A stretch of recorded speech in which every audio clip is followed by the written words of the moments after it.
My name is Scott Tubbs. I'm the Cropping Systems Agronomist with the University of Georgia, Crop and Soil Sciences Department in Tifton, Georgia. As a research agronomist, I conduct research in a lot of different areas. Some of that relates to cropping systems with rotations of peanut with other crops. The other row crops in Georgia that rotate very well with peanut include corn and cotton, and there's about 1 million plus acres of cotton any given year, anywhere from 250 to 300,000 acres of corn any given year, and this is about twice as much acreage of what we have in peanuts any given year. So with a rotation on peanut, we usually recommend 3-year rotation, so 2 years out of peanut before we go back into peanut the 3rd year.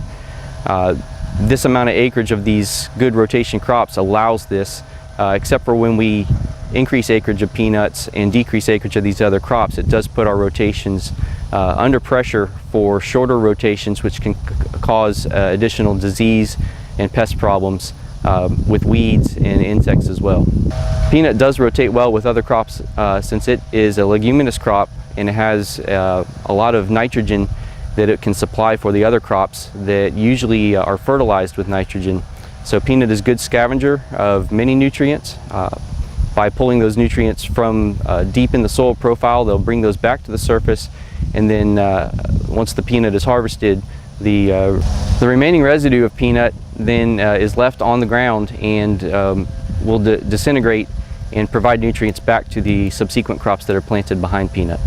As a research agronomist for the University of Georgia, we do have statewide responsibilities, and since peanut is planted all over the southern portion of the state of Georgia, we do conduct research at research and education centers in Attapulgis, Georgia, Plains, Georgia, and Midville, Georgia, in addition to our Tifton locations.